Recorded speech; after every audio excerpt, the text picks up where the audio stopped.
오늘 말씀의 제목은 하나님의 기쁨을 충만하게 라는 제목으로 말씀을 나누겠습니다.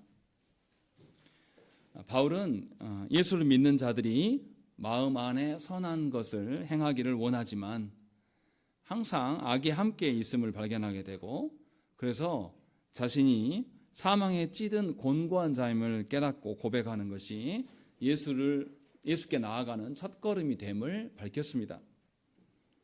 그럼에도 많은 성도들이 오히려 자신의 삶이 말씀에 근거하여 있지 못하는 것을 핑계를 어떻게 되냐면 육의 연약함이다라는 것을 자꾸 핑계한다는 것이죠. 정말로 바울의 말씀의 의미를 알았다라면 육신의 연약함이다라고 핑계할 수가 없는 것이고, 그리스도께서 행하신 것으로 인하여서 우리가 하나님의 의를 발견하고 하나님 나라 백성으로 살 수가 있게 되는 것입니다. 그래서 바울은 다시금 오늘 본문에서 이야기를 하는 거죠. 우리가 그리스도로 인하여서 삼위 하나님의 행하심으로 말미암아서 하나님의 의를 행할 수 있게 되었다라는 것을 다시 설명해 주어서 신자 안에 마음이 원하는 것과 또 신자의 삶 속에서 그 원하는 바가 실현되는 것이 따로 노는 것이 아니라 연계될 수 있음을 우리에게 설명을 하고 있습니다. 그러니 오늘 말씀을 통해서 여러분들도 여러분들의 믿는 바와 실제의 삶이 일치될 수 있는 방편을 발견해야 한다는 것이죠. 이것이 어떻게 가는 것인가 라는 것을 우리가 알아야 된다는 것이죠. 그래서 이제 1절과 2절부터 이제 계속 지금 이야기를 해나갑니다. 먼저 무슨 이야기를 하냐면 그리스도께서 우리의 죄를 용서해 주심에 대한 이야기를 먼저 언급을 합니다. 그래서 어떤 죄를 용서해 주는 것, 우리식으로 이야기하면 사면이죠. 죄를 사하해 주는 것, 사면을 이제 이야기하는데, 세상에서 어떻습니까? 세상에서의 공의로운 기준은 어떤 죄를 범했으면 그 죄에 대한 합당한 형벌을 반드시 치러야 합니다. 이것이 세상이 말하는 공의로움의 방식이에요. 그런데 어떤 일이 있습니까? 늘 사면을 할 때마다 논란이 돼요. 특별히 대통령 그 특사를 성탄절이라든지 아니면 석가탄신이라든지 아니면 8.15 광복절 때 이럴 때 특사를 내보내는 경우가 있습니다. 작년에도 그런 게 있었죠. 뭔가 기관단체장을 뽑았는데 그 가는 과정 중에서 불법을 자행한 사람이 있었어요. 그래서 징역형이 확정이 됐는데 되자마자 대통령이 사면해줘가지고 그 사람이 자기의 있었던 직에서 물러나는데 다시 그 지역에 나가는 웃지 못할 해프닝이 벌어졌습니다. 이런 식으로 세상에 사면이 있게 되면 항상 이 공의로운 것인가, 저게 정말로 공정한 것인가 라는 것에 대한 논란이 항상 있습니다. 그래서 세상의 사면은 온당하게 공정하지 못하다는 것을 우리가 알 수가 있어요. 그런데 예수께서 이루시는 사면은 이것과 의미가 다릅니다.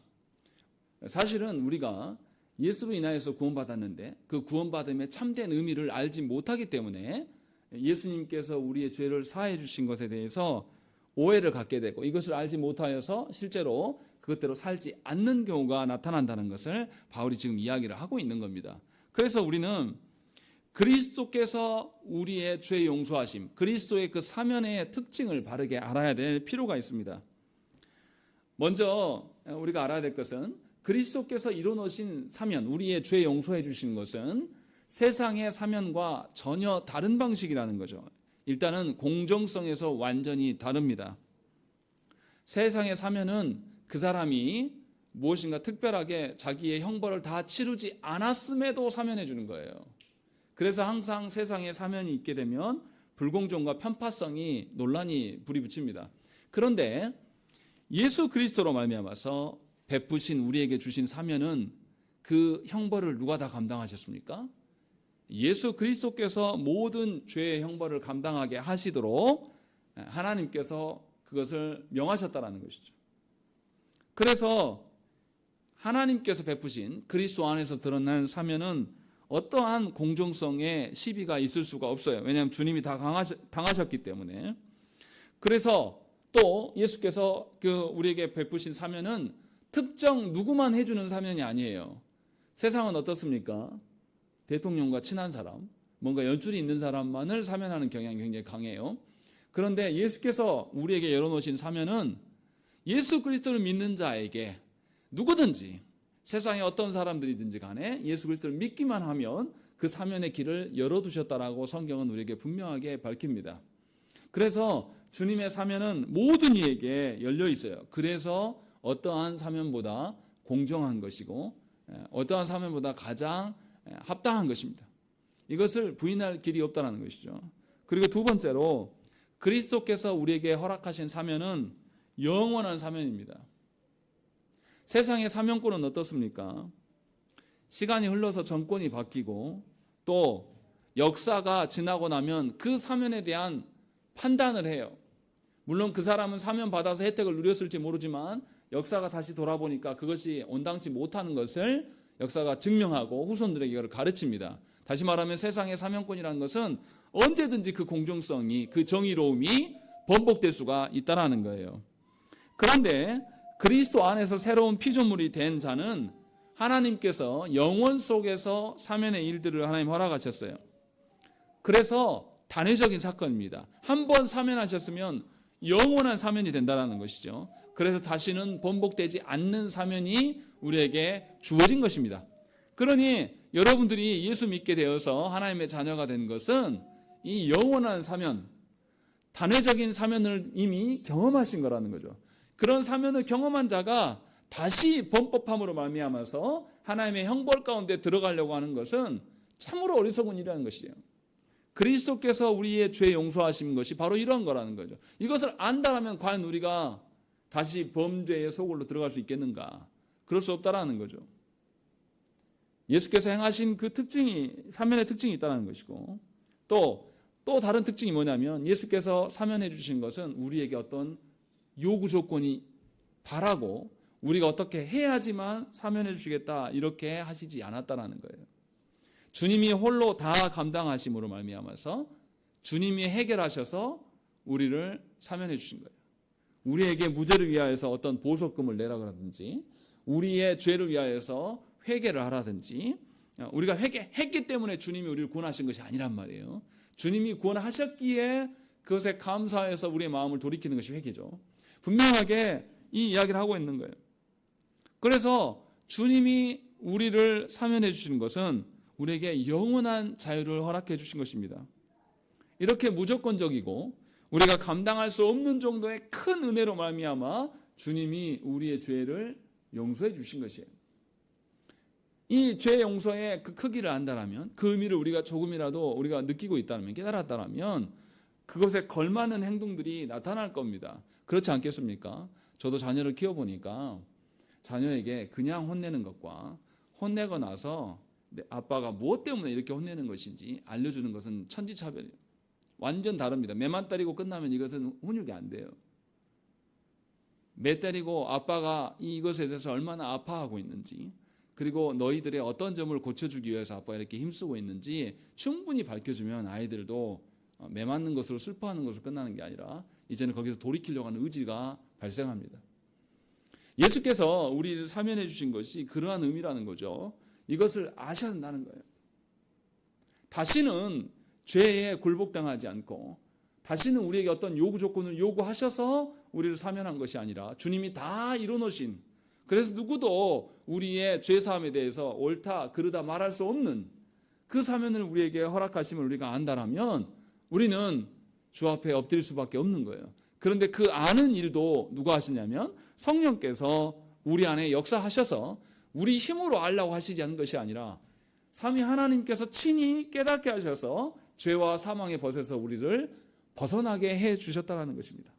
그래서 우리가 이제는 성령의 법으로 살아갈 수 있도록 하나님이 허락하셨어요. 그렇기 때문에 성도들에게 나타나는 태도는 어떠해야 되겠습니까? 그리스도께서 아무런 대가 없이 영원한 사면을 우리에게 해 주셨음을 깨달았다면 이제 우리가 내가 죄로부터 자유하게 됐구나, 해방하게 된 자구나 라는 것을 깨달아 알게 돼서 이제 삼위 하나님께 감사와 찬송을 올려드리게 될 거라는 거예요. 내 형편이 좋아서 찬양하는 것이 아니라요, 주님이 나로 인하여서, 그리스도로 인하여서 나를 죄로부터 완전히 분리시킨 사건, 이것이 영원한 형벌에서 자유케 하신 사건임을 깨달았다면 그 사건 때문에 하나님께 감사하고 찬송하는 것이에요. 우리는 그렇지 않잖아요. 죄사함 때문에 기뻐하는 것이 아니라 내 일이 잘 되고 내 기도가 응답이 되어서 기뻐하는 식의 그런 감사와 찬송을 하는 것은 순전히 내 중심적인 내 판단의 소견대로 행동하는 그런 감사예요. 하나님께서 우리에게 그런 감사를 요구하시겠습니까? 그게 아니에요. 삼위 하나님께서 우리의 구원을 위하여서 행하신 일에 대한 감사를 하나님께서 우리에게 요구하시는 거예요. 왜냐하면 그래야지만 하나님이 베푸신 바를 그 사람이 알고 있다는 증거지 않습니까? 그래서 내가 인생살이 하면서 조금 고난이 있고 어려움이 있고 이런 것보다 죄로부터 완전히 자유하게 된 이 사건을 알게 되는 것, 거기에서 흘러나오는 그 감사, 찬송, 이것이 우리의 감사와 찬송이 돼야 된다는 것이에요. 근데 참으로 안타까운 것은 뭐냐면 조국교회 안에서 찬양이 어떻습니까? 음악적으로 소질이 뛰어난 사람이 하는 것으로 큰 오해를 받고 있는 거예요. 실제로 우리가 그렇게 행동합니다. 그래서 찬양하라 그러면 여러분들 반응이 뭡니까?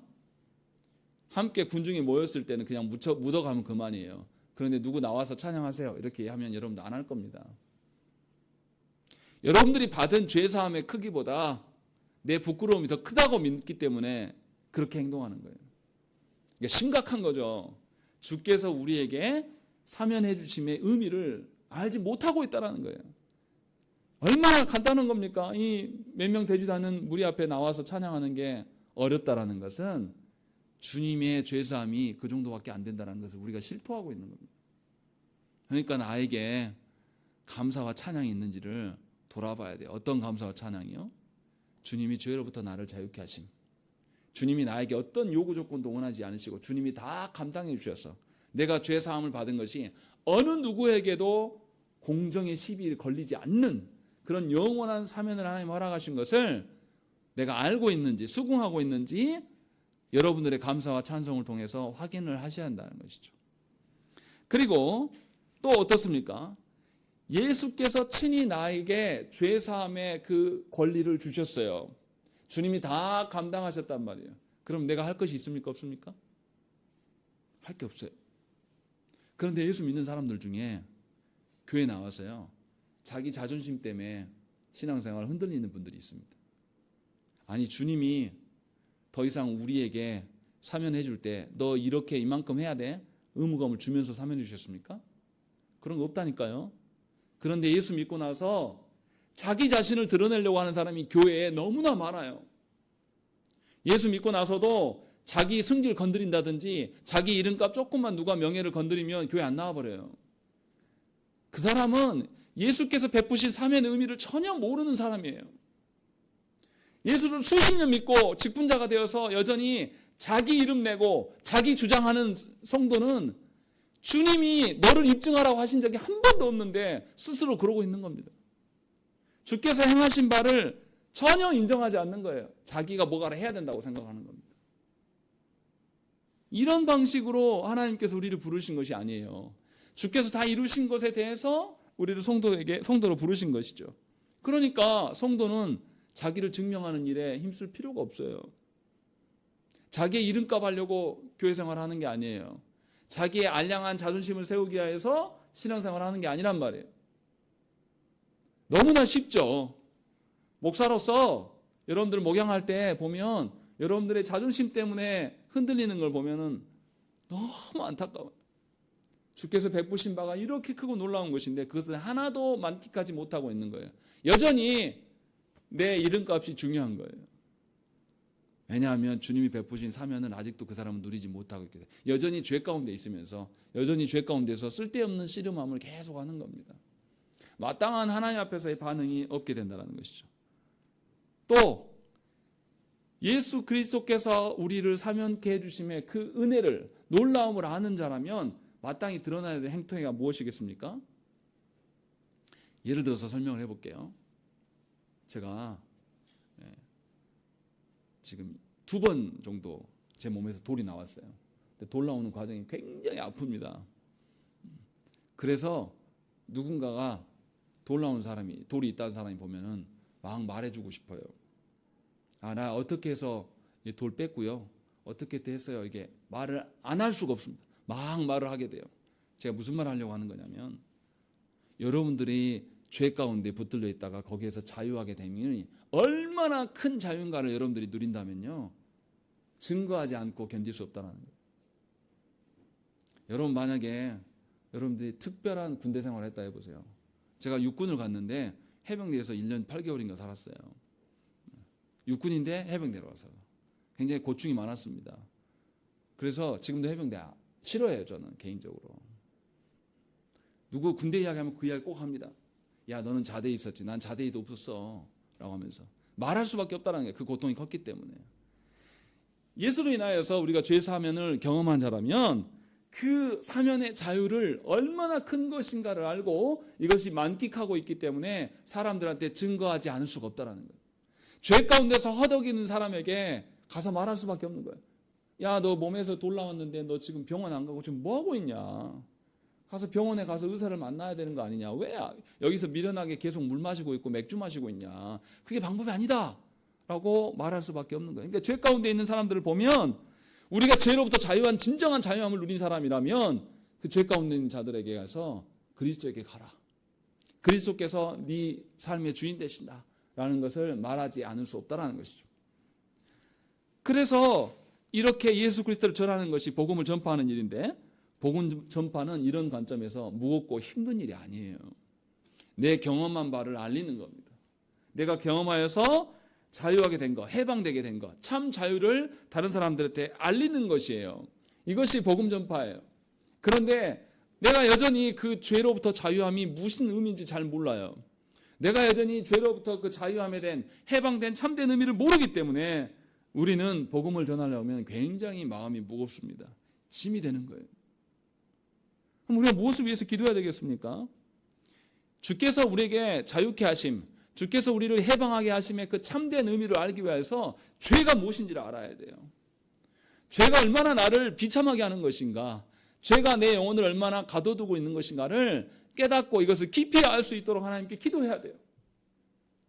그래야지만 주께서 우리에게 아무 조건 없이 주님이 다 해결하심으로 말미암아서 한 번의 죄 사면으로 인해서 우리는 영원하게 자유할 수 있는 상태로 하나님 두셨음을 체득할 수 있도록 하나님께 기도해야 한다는 것이죠. 그러할 때에 우리의 모든 일들이 정리가 되어 나가고 정말로 우리가 하나님 나라의 군사로서 살아갈 수가 있는 거예요. 여러분 가정 안에서 여전히 여러분들이 하나님의 복음이 즐겁지 않고 짐이라면 여러분 자신에게 문제가 있는 것이지 변화되지 않는 그 남편이 문제가 있는 것이 아니라는 거예요. 바울은 지금 그 이야기를 하고 있는 겁니다. 진정으로 내 안에 있는 예수 그리스도로 말미암아 의의 그 소망이 내 바깥으로 내 삶과 일치되지 않는 것이 문제이지 변화되지 않는 특정 누군가가 문제가 아니라는 거예요. 그래서 바울은 분명하게 여러분들의 죄 사면이 그 의미가 무엇인지를 알라라고 지금 이야기를 하고 있는 거예요. 주로 인하여서 우리에게 베푸신 그 사면의 크기가 얼마나 큰 것이고 다시는 우리 자신을 입증하라고 하나님 말씀하시지 않는다는 거예요. 그런데 우리는 뭐 합니까? 믿지 않는 자들한테 가서 뭐 하려고 하는 거죠? 복음 전할 때? 나를 입증하려고 하는 겁니다. 저도 목사로서 그렇게 하려고 할 때 있어요. 당황스러울 때가 있습니다. 전도하러 가면 예수 믿으라고 말하면 사람들이 물어봐요. 그래서 목사님은 만사형통합니까? 물어봐요. 그 방식은 아닙니다 라고 다른 방식입니다 라고 말해도 못 알아듣긴 해요. 진정으로 저와 여러분들이 내 수고가 아니라 그리스도께서 행하신 것으로 인하여서 여러분이 참 자유가 있어야 된다는 거예요. 바울은 그 이야기를 1절과 2절에서 이야기합니다. 그래서 뭐라고 합니까? 예수 안에 있는 자에게는 결코 정죄함이 없다. 주님이 다 당하셨다. 2절에 이는 그리스도 예수 안에 있는 생명의 성령의 법이 성령께서 이 모든 것을 깨닫게 하셔서 죄와 사망의 법에서 너를 해방하셨다라고 이야기를 하고 있습니다. 그래서 3절에 뭐라고 합니까? 율법이 육신으로 말미암아 연약하여 할 수 없는 그것을. 원래 율법이 있었는데 앞에서 밝혔죠. 율법이 우리에게 죄로 다시금 죄를 불러일으킨 것처럼 느껴지는 것이 우리의 육신의 연약함인데 그 육신의 연약함을 죄가 농락하면서 율법까지도 의심하게 만드는 그 상황을 말하는 거예요. 그래서 육신으로 말미암아 연약하여 할 수 없는 그것을 하나님이 행하셨다. 곧 죄로 말미암아 자기 아들을 죄 있는 육신의 모양으로 보내어 육신의 죄를 정결하게 하셨다라고 말씀하고 있는 거예요. 예수께서 친히 육신의 몸을 입고 오셔서 자신의 죄가 아니라 우리의 죄를 다 감당하심으로 말미암아서 그 육신의 연약함을 정결케 하심으로 죄를 완전히 제거하게 하셨다. 그래서 우리가 예수 그리스도를 믿는 자가 된 것이다 라는 것을 바울은 우리에게 말씀하고 있어요. 그래서 4절에 뭐라고 합니까? 우리 4절 말씀 읽겠습니다. 시작.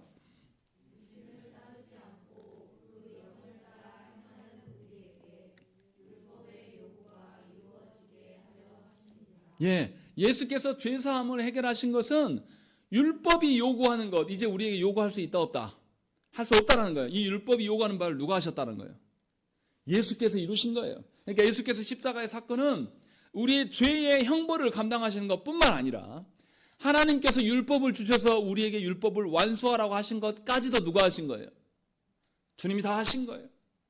그러니 우리가 자유롭다는 겁니다.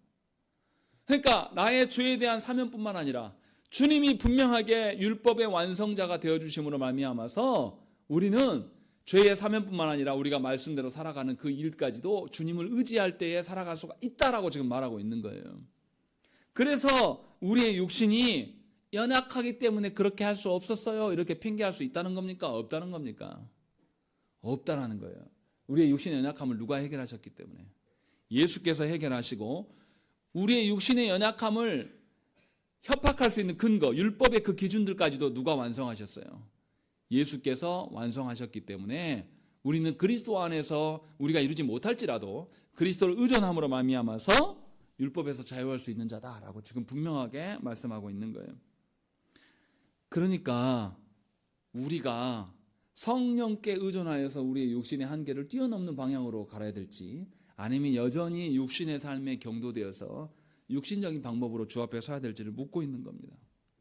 우리의 본성대로, 우리의 타락한 본성대로 주 앞에 설 수 있다는 것입니까? 없다는 것입니까? 없다라는 거예요. 분명하게 그리스도께서 이루심으로 말미암아서 우리의 한계를 하나님께서 해결하셔서 이제는 아들 되신 예수 그리스도 안에서 우리가 존재한다라고 말하고 있는 거예요. 그러니 육신을 따를 이유가 없어요. 이제는 내 안에 계신 성령님을 따라서 살아가야 될 거란 말이에요. 여러분들에게 계속 묻는 겁니다. 예수 믿으면서 선택의 기로에 서 있을 때에 하나님의 것을 택할 것인지 아니면 사람의 것을 택할 것인지 자꾸 묻게 하시는 분이 누구냐면 성령님이에요. 그래서 여러분들이 신앙생활 때 갈팡질팡하는 겁니다. 육신의 삶을 따를 것인지 아니면 성령께서 지도하신 대로 선택을 해 나가실 것인지 늘 여러분들이 그 결단에 서 있는 거예요. 늘 선택관에 서 있는 것이죠. 그런데 성령께서 압도적으로 주의 일들을 행할 수 있도록 돕고 계신다는 거예요. 그러니 우리가 선택할 필요가 없어요. 성령께서 선택하신 것을 향해서 우리가 나아가야 되는 거예요.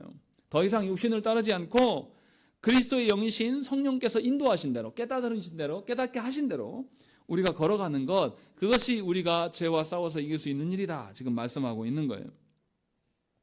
그래서 예수 믿는 자들에게는 율법의 의를 이루는 것도 내가 이루는 것이 아니라 삼위 하나님께서 이루시는 거예요. 그로 말미암아 내가 성화되어져 가는 것을 보게 되는 거죠. 그러니까 가장 중요한 것은 삼위 하나님을 신뢰하고 삼위 하나님을 의존하는 겁니다. 과연 우리가 그 기준으로 살고 있는지 돌아봐야 돼요. 내가 육신에 경도되어 있는 사람인지 아니면 하나님 나라의 법에 근거해서 그것을 추구하고 있는지를 지금 묻고 있는 겁니다. 그래서 바울이 5절에 뭐라고 합니까? 5절 말씀 읽겠습니다. 시작.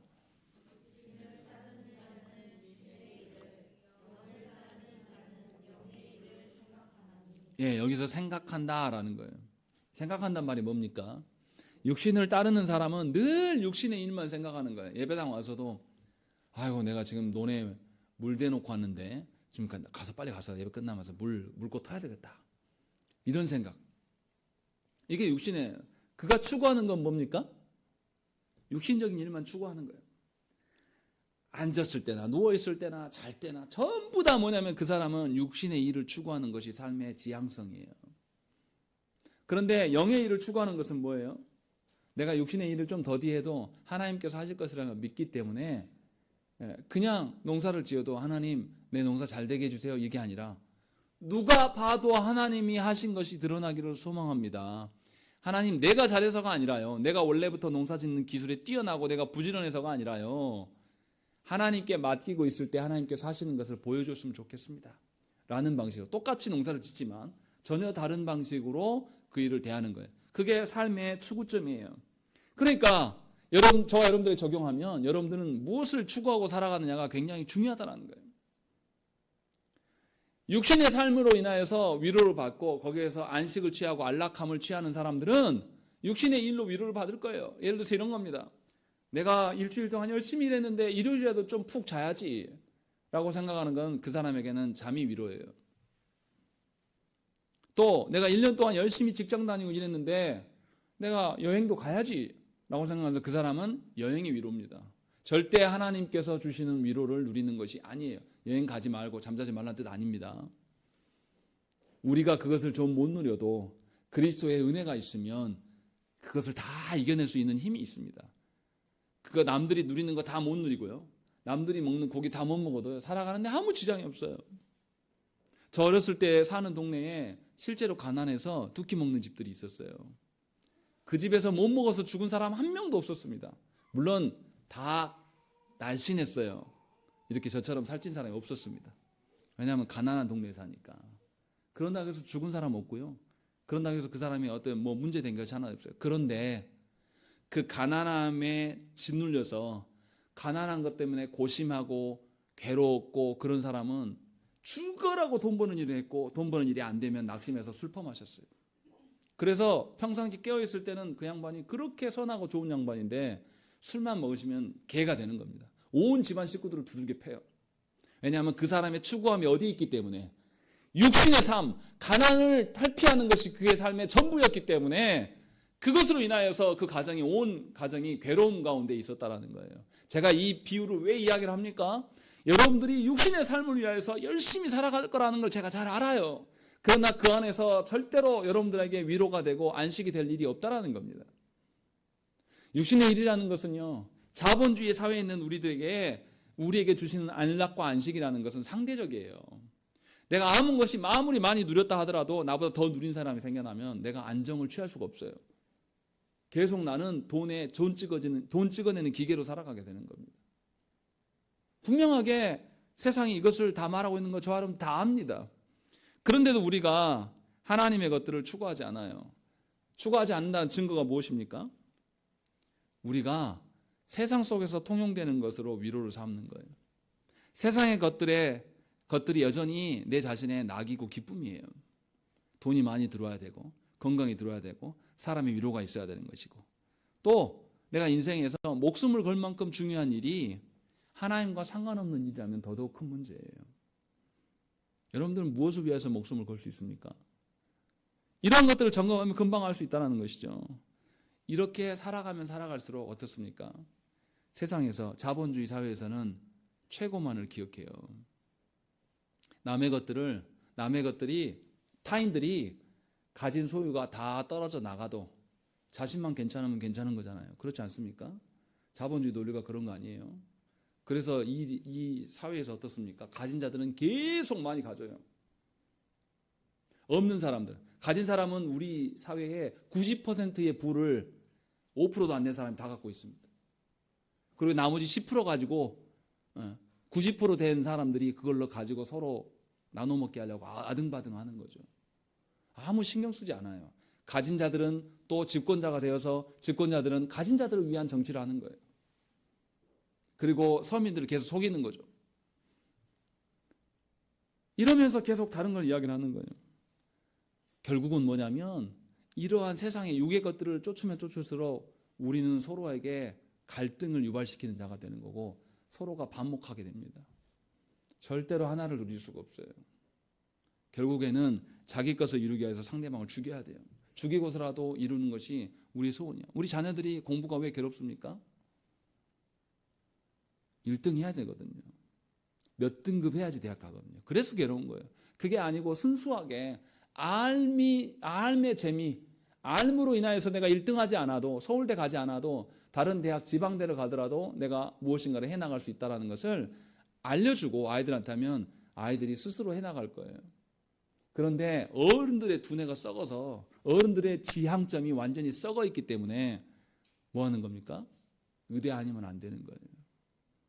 지금 난리지 않습니까? 정부에서. 지금 의사 정원이 뭐 몇 명인데 2,000명 한 번에 확 늘어가지고 된다 안 된다. 막 그리고 의사들은 나쁜 놈들이다. 의사들은 또 니네가 우리처럼 살아봐라 얼마나 힘든지 하면서 막 난리잖아요. 왜 그럽니까? 전부 거짓된 지향점을 갖고 있는 거예요. 그래서 우리 자녀들도 그렇지 않겠습니까? 우리 자녀들 중에 지금 출산율이 한 2, 30만 사이잖아요. 그 중에 의사 된 아이들 몇 명이나 있겠습니까? 10,000명도 안 돼요. 근데 몇천 명 되는 그 의사 속에 집어넣으려고 수만 명의 아이들이 갈굼을 당하는 겁니다. 거짓된 지향점을 다 주입시켜요. 그러니까 애들이 뭐합니까? 공부하다가 수능만 끝나면 정신줄 놔요. 이제. 자기 목적이 사라졌어요. 뭐 해야 될지 모릅니다. 제가 그래서 청년들을 보면 너무나 안타까워요. 물론 우리들이 만들어 놓은 시스템이에요. 우리들이 정신을 못 차리고 거짓된 지향점을 집어넣은 결과예요. 그래서 자녀들이 어떻습니까? 얼마나 안타까운 거 뭐냐면 그의 삶에 추구점이 없어요. 이번에도 그랬죠. 한 공무원이 자살했습니다. 민원이 들어와가지고. 얼마나 안타깝습니까? 이런 일들이 계속 벌어지는 거예요. 왜 민원을 넣습니까? 자기 욕망, 세상의 것을 내가 누리지 못했어요. 그러니까 공무원한테 지탄하는 거죠. 이것에 대해서 아무렇지도 않게 생각한다는 거예요. 이런 식으로 육의 것들을 추구하면 추구할수록 우리는 계속 서로를 죽이고 갈등하는 그런 삶으로 살아갈 수밖에 없어요. 정말로 그리스도인들이 하나님의 의를 위하여서 우리가 바라본다면 나 자신뿐만 아니라 타인도 하나님의 피조물로 보게 되고 하나님의 귀한 존재로 보게 돼요. 그러면 우리는 반목과 갈등을 유발하는 자가 아니라 반목과 갈등을 잠재우면서 희생하는 자로 우리가 설 수가 있게 되는 것이죠. 바울은 지금 그 이야기를 하고 있는 거예요. 그래서 갈라디아서 5장 19절과 21절 말씀에 뭐라고 합니까? 육체의 일은 분명하니 곧 음행과 더러운 것과 호색과 우상숭배와 주술과 원수 맺는 것과 분쟁과 시기와 분냄과 당 짓는 것과 분열함과 이단과 투기와 술취함과 방탕함과 또 그와 같은 것들이라. 전에 너희에게 경계한 것 같이 경계하노니 이런 일을 하는 자들은 하나님 나라를 유업으로 받지 못할 것이요 라고 분명하게 말씀하고 있는 거예요. 육의 것들을 쫓는 자들에게는 하나님 나라가 없다라고 바울은 분명하게 밝히고 있는 겁니다. 그러니 여러분들이 예수 믿었다고 생각하고 이 정향교회에 소속된 것이 끝난 게 아니라는 거예요. 진실로 여러분들의 삶에 추구하는 바가 하나님의 나라이냐라는 것을 지금 묻고 있는 것이죠.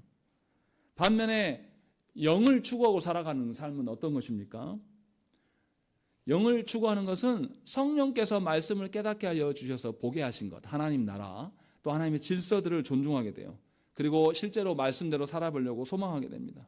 그리고 실제로 말씀이 그대로 실현되면 그 말씀이 복의 말씀도 있지만 저주의 말씀도 있어요. 하나님의 말씀 앞에 순종하지 않는 자가 어떠한 파멸을 가져오는가. 그것이 성경대로 증언될 때에 우리가 정말로 말씀대로 되는구나. 말씀대로 실현되는 것을 보면 우리가 안정을 취할 수 있고 소망을 바라볼 수가 있게 되는 것입니다. 그리고 또 어떠하겠습니까? 다른 이들을 바라볼 때에 나의 경쟁자로 보는 것이 아니라 하나님 나라의 일원으로 보기 때문에 그들과 화해를 계속 추구해요. 인간적인 화해를 말하는 게 아니라 그리스도께서 우리의 죄인된 우리 악함을 아셔서 성부와 우리를 화해시키기 위해서 그리스도께서 죽으셨음을 봐라. 그 앞에서 네가 어떻게 타인을 미워할 수 있겠는가? 라는 것을 계속 이야기할 수 있는 거죠. 그래서 그런 사람들은 알 수 없는 기쁨과 평안을 누리는 거예요. 내가 무엇을 해서 기쁜 것이 아니라 그냥 하나님이 기쁘게 하시는 게 있어요. 가진 것도 없고요. 소망되어진 일도 없는데 어느 날 일어나서 새벽에 말씀을 보고 있는데 하나님이 무한한 기쁨을 주실 때가 있어요. 설명이 안 돼요. 왜냐하면 이것은 어디로부터 온 거니까. 하나님이 주신 거기 때문에 이해할 수 없는 기쁨과 평안함이 있을 때가 있다는 거죠.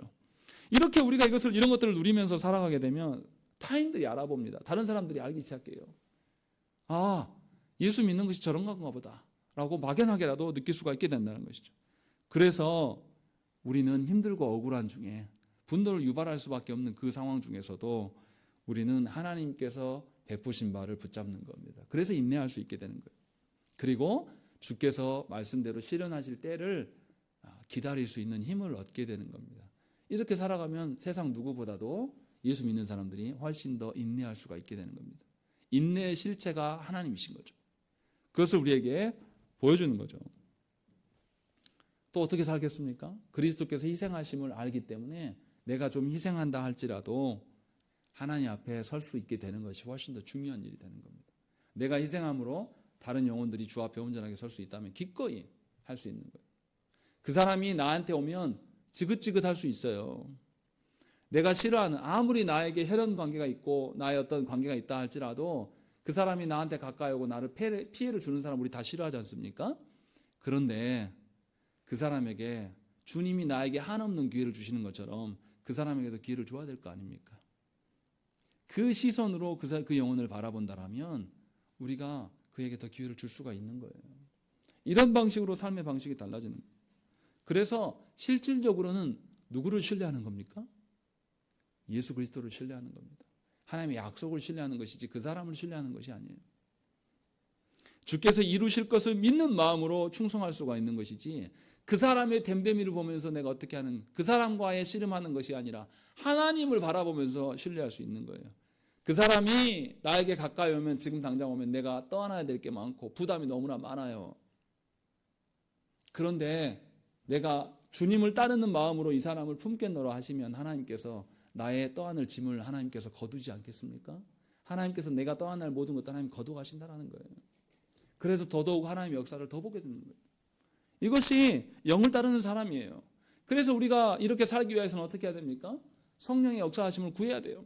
성령께서 우리 안에 충만해져서 하나님의 말씀이 계속 깨달아질 수 있도록, 하나님의 말씀이 실제로 우리 삶에 실현되는 것을 보고 내가 깨달을 수 있도록 하나님께 기도해야 한다는 것입니다. 그런 사람이 말씀을 어떻게 안 읽습니까? 그런 사람이 어떻게 말씀의 그 찬란함을 보지 않고 살아갈 수 있겠어요? 목사인 저도, 여러분들은 저의 설교를 듣기라도 하잖아요. 저는 누가 가르쳐주지 않습니다. 혼자 말씀 앞에 씨름해야 돼요. 괴로운 날도 있고 힘든 날도 있어요. 그때마다 저도 말씀을 듣기도 하고 말씀을 봅니다. 저보다 더 뛰어난 설교자를 찾기도 하고요. 또 성경을 해석하고 또 성경을 깊이 묵상한 그런 신앙 서적들을 보면서 놀라움을 금치 못해요. 요즘에도 어떤 책을 보고 있는데 우리 시대에 정말 필요한 말씀, 이렇게 해석을 하는구나라는 걸 보면서 감탄하고 있습니다. 그러나 책 보는 것 자체는 괴로워요. 피곤하고 괴로워요. 그런데 조금씩 하나님 나라의 것들을 발견하려고, 그것밖에 위로가 되지 않는다는 것이죠. 그것이 분명하게 삶의 방식을 달리하고 있다는 것을 우리에게 말씀하고 있어요. 6절의 말씀 보겠습니다. 6절 읽겠습니다. 시작.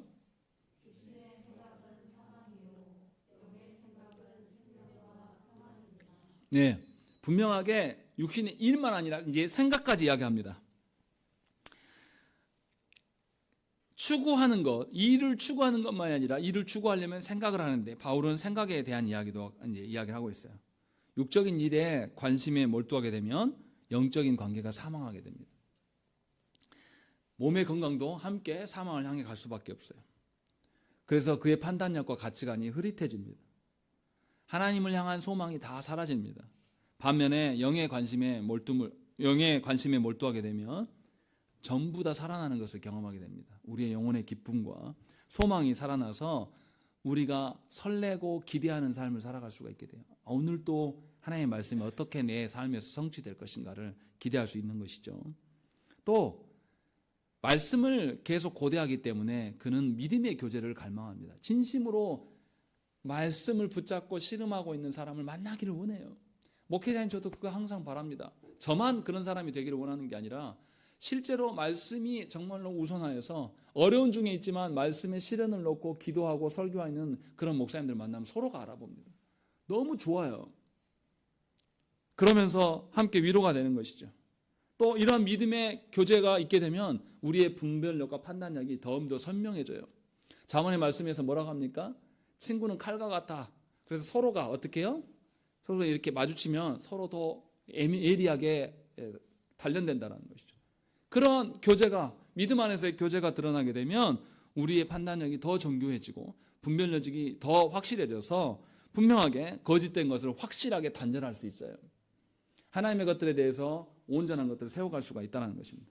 이렇게 영의 관심으로 인하여서 삶이 변화되고 그의 삶의 추구점이 달라지게 될 때에 그의 삶은 개인적인 영역에만, 자기 자신에게만 영향을 주는 것이 아니라 공동체 전체에게 영향을 주게 됩니다.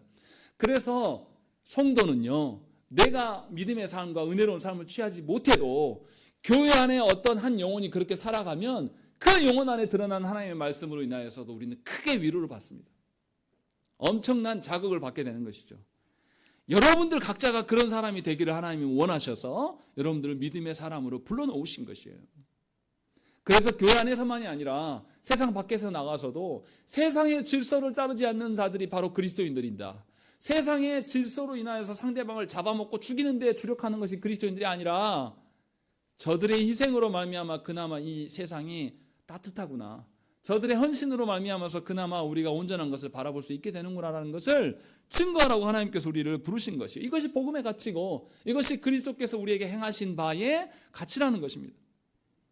그래서 주님이 말씀하신 대로 주께서 우리에게 행하신 사면의 은혜와 또 율법의 완성의 그 은혜를 우리에게 베푸신 것이 있는데 그 완성대로 우리가 살아가야 되면 주인과 종의 관계가 달라집니다.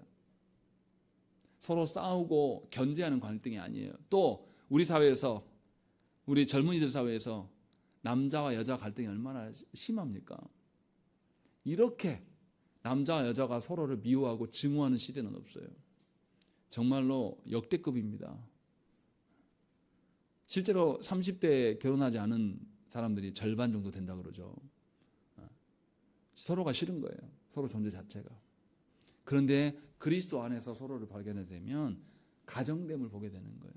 다른 것이 정상이고 그 안에서 다르기 때문에 서로가 온전하게 이루어가는 그런 방편으로 삼게 되는 것이죠. 이렇게 모든 관계를 하나님으로 인해서 달라지게 하신단 말이에요.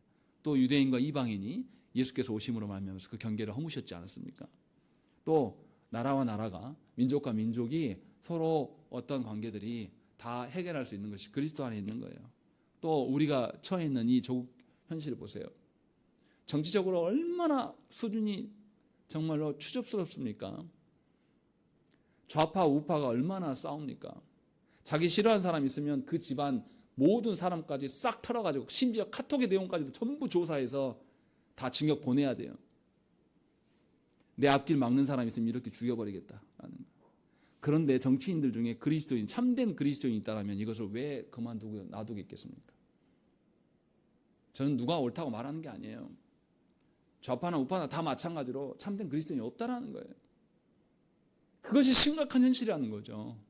그러니까 이 땅에서 정말로 성령의 그 말씀대로 따라가는 성도됨이 발견되지 않기 때문에 우리는 이 비참함을 계속 보고 있는 거예요. 그래서 뭐냐면 성인들이 아이들이 죽어도 슬퍼하지 않아요.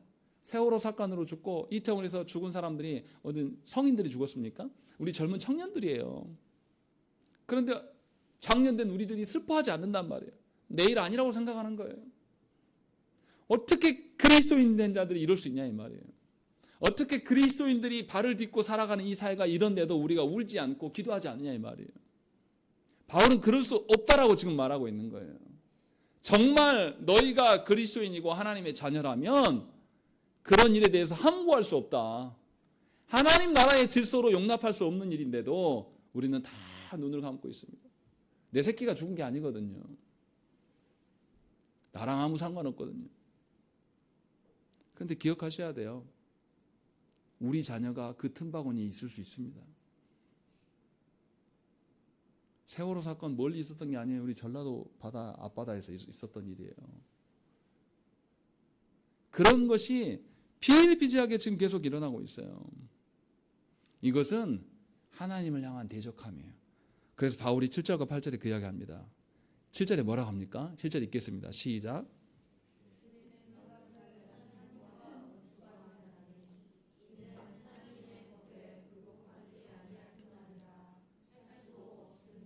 예, 바울은 분명하게 경고하고 있는 거예요.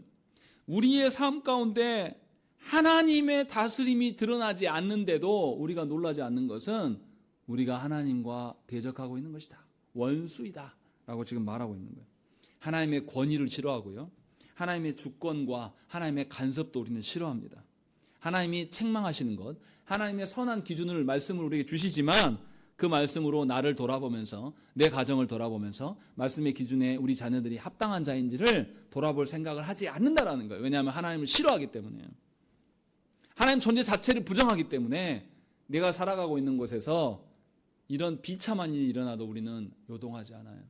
슬퍼하지 않습니다. 어떻게 하나님의 공동체 안에 이렇게 자녀들이 죽어나는데 어떤 어른도 책임지는 인간이 한 놈도 없습니까? 그 시간에 와서 교통정리만 해줘도 아무도 안 죽을 텐데 한 사람도 해준 사람이 없어요. 경찰 한 명이 나와가지고 살리려고 이리 들어가면 안 된다. 혼자 악을 쓰고 막은 사람이 있었지만 막지 못해서 다 죽었잖아요. 우리 젊은이들이 다 죽었는데 슬퍼하지 않는다니까요. 80년대에 젊은이들이 대학생들이 드러나서 데모하다가 죽었을 때 전 국민이 슬퍼하고 들끓어서 그 군사 독재자들이 두려워했어요. 근데 우리 시대는 이렇게 수백 명이 죽어도 움직이지 않는 국민이 저와 여러분들이 썩어 있다는 거예요. 그리스도의 통치와 하나님의 다스림을 우리 누구도 인정하지 않고 있다는 증거라는 거예요. 그것이 매우 슬픈 일이고 결국 우리도 사망을 향해 걸어가고 있다는 증거라는 거예요. 이게 얼마나 심각한 일입니까? 이게 얼마나 우리에게 처절한 일이에요. 그런데 우리는 요동하지 않습니다. 언제 깨달을까요? 내 새끼가 죽었을 때 이제 깨닫게 될 거예요. 그때는 늦어요. 그렇게 경험하는 것이 하나님의 다스림입니까? 아니에요. 하나님은 그 일이 발생하기 전에 우리에게 경계하십니다. 경책하셔요. 하나님의 다스림이 이러한 것이다 하고 하나님 언약으로 우리에게 주신 겁니다. 그렇게 살 수 있는 자들로 우리를 이끄신단 말이에요. 분명하게 하나님은 우리를 죄와 비참에서 건지셔서 우리에게 온전한 하나님 나라를 증거하라고 하나님께서 말씀하셨어요. 우리 삶을 돌아봐야 되는 겁니다. 여러분들 삶에 하나님의 말씀이 실현되지 않는 것, 여러분들이 정말로 그리스도의 죄사함의 그 사면의 은혜가 너무나 크고 놀랍지 않다라면 여러분들 심각한 자예요. 하나님께서 먼저 부르셔서 주의 나라를 세우고 알리라고 우리를 부르셨지만 우리는 그 일에 직무유기하고 있는 겁니다. 그러면서 우리는 뭐라고 하냐면 하나님께 하나님 어쩔 수 없었어요. 왜 어쩔 수 없습니까? 하나님의 말씀을 추구하지 않기 때문에 어쩔 수 없는 거죠. 하나님의 질서가 내 안에 없어도 괜찮으니까 어쩔 수 없는 거죠. 그러나 바울은 그럴 수 없다라고 말해요. 8절에 육신에 있는 자들은 하나님을 기쁘시게 할 수 없다. 하나님을 기쁘시게 하지 않는 자는 어떻습니까? 그에겐 사망밖에 없는 겁니다. 하나님의 창조 목적대로 서 있지 않는 것이기 때문에 가치가 없는 것이고 하나님을 대적하는 것입니다. 다시금 생각을 해봐야 돼요. 우리가 하나님을 인정하는 자인가? 우리가 하나님을 인정한다라면 하나님의 법을 알려고 힘쓰는 자들인가? 하나님의 말씀을 알려고 힘쓰는 자들인가? 또한 하나님의 법을 안다라면 지키는 것에 대해서도 당연하게 그렇게 살려고 힘써야 되는 것이 정상이 아닌가? 바울은 우리에게 묻고 있고 이 일들을 예수 그리스도께서 성령께서 우리 안에서 행하시고 있음을 우리에게 말씀하고 있기 때문에 그래서 바울은 우리에게 묻는 거예요. 너는 누구를 기쁘기 위해서 사느냐? 당신은 하나님을 기쁘게 하는 자인가? 사람을 기쁘게 하는 자인가? 라는 것을 우리에게 묻고 있는 겁니다. 정말로 하나님을 기쁘시게 함이 여러분들의 인생에 차고 넘침이 있어야 돼요. 하나님을 추구함이 있어서 누구를 위하여서 내가 살아가고 있는지를 점검을 하셔야 한다는 것이죠. 갈라디아서 1장 10절 말씀에 이제 내가 사람들에게 좋게 하랴 하나님께 좋게 하랴 사람들에게 기쁨을 구하랴 내가 지금까지 사람들의 기쁨을 구하였다면 그리스도의 종이 아니니라 라고 바울은 분명하게 밝히고 있는 겁니다. 하나님을 기쁘시게 여기는 자는 하나님 만드신 모든 창조의 것들을 존중하고 그것들을 귀하게 여깁니다. 그래서 모든 것들이 제 기능에 바로 서기를 소망하면서 그렇지 않은 현실을 보면서 탄식하면서 하나님의 것들이 이루어질 것들을 갈망해요. 그것에서 갈증나서 살아간다는 것입니다. 아담의 타락으로 인하여서 온 천하가 하나님을 드러내는 것이 아니라 자기를 드러내는 일에 능숙해져 버렸어요. 우리 모두가 그런 존재가 되었어요. 그러나 하나님께서는 그 사망에서 우리를 건지심으로 말미암아 다시금 회복할 수 있는 시작점을 우리로 삼아 주셨다는 거예요. 그런데 우리는 그 시작점이 되기를 원하지 않아요. 내 영혼 하나도 주 앞에 서기를 원하는 것이 아니라 하나님은 우리로 인하여서 모든 영혼이 모든 창조세계가 주 앞에 돌아오도록 우리를 교회로 세우셨으나 우리는 나 자신도 감당하지 못하는 중에 있으면서 하나님 어쩔 수 없었어요. 내가 원하긴 원했는데 내 육신이 연약합니다 라고 이야기하는 거예요. 이 말은 그리스도께서 육신의 연약함을 제거하셨음을 부인하는 거예요. 나 예수 안 믿어요. 주님이 나 대신 죽으셔서 내 육신의 연약함을 제거하셨고 율법을 완성하신 그 사건을 나는 안 믿고 있으니까요. 나 어쩔 수 없는 겁니다. 이렇게 말하는 거하고 똑같은 거예요. 여러분 자신이 무엇을 근거로 살아가고 있는가 잘 생각을 해보셔야 돼요. 여러분들이 무엇을 인정하고 무엇이 여러분들의 입에서 여러분들의 말과 행위에서 드러날 것인지를 잘 기억을 해야 한단 말이죠. 그렇지 않고 우리 마음대로 살아가면 하나님과 원수될 수밖에 없다는 것이죠. 잠언 16장 7절 말씀에 사람의 행위가 여호와를 기쁘시게 하면 그 사람의 원수라도 그와 더불어 화목하게 하시느니라, 이렇게 말씀하고 있어요. 우리가 하나님만을 기쁘시게 살아가면요, 나머지는 하나님 하신다라고 약속하시는 거예요.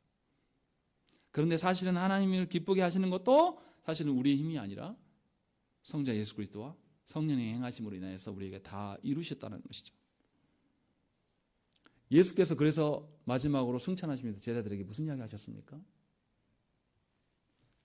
내 이름을 세상 땅끝까지, 복음을 세상 땅끝까지 전파하여 삼위 하나님의 이름으로 전파하고 세례를 주라고, 지키게 하라고 말씀하셨어요. 그러면 주님이 너희와 함께 하실 것이다 라고 분명하게 주님은 우리에게 말씀하셨어요. 그 모든 것의 원천이 되신 그분이 우리를 떠나가시면서 우리만 남겨두는 것이 아니라 성령님을 보내시고 그 일을 행하실 수 있도록 마지막에 명령으로 우리에게 주셨다는 것이죠. 그러니 우리는 우리 자신의 믿음을 점검해야 돼요. 우리의 믿음과 복음을 전하는 것과 우리의 삶의 추구점이 다르지 않아요. 다 하나로 연결되어 있습니다. 따로따로가 아니에요. 나는 믿긴 믿는데 전도를 못해요. 나는 믿긴 믿는데 내 인생의 목적이 하나님과 상관이 없어요. 이거 말이 안 되는 이야기예요. 안 믿으니까 목적도 그런 것이고, 안 믿으니까 복음을 전하지 않는 겁니다. 믿는다면 복음을 전하지 않을 수가 없고, 믿는다면 우리의 인생의 목적이 하나님께 달려있는 겁니다. 분명히 그 사실을 성경에서 우리에게 말하고 있는 겁니다. 과연 여러분들 어떤 자입니까? 과연 여러분들은 여러분의 전 존재를 어떻게 바라보고 있습니까? 바라기는 진심으로 여러분들이 하나님을 기쁘시게 하는 자로 거듭나기를 원해요. 하나님의 도우심을 늘 구하고 하나님께서 이루심이 나에게만이 아니라 내 가정 안에서, 또한 교회 안에서, 또한 이 땅 가운데서 진실로 하나님의 다스림을 보기를 소망하기를 빕니다. 그래서 여러분의 갈망함이 하나님의 기쁨이 되기를, 여러분들의 소망이 하나님의 기쁨과 일치되는 역사가 있기를 간절히 축원합니다. 함께 기도하겠습니다.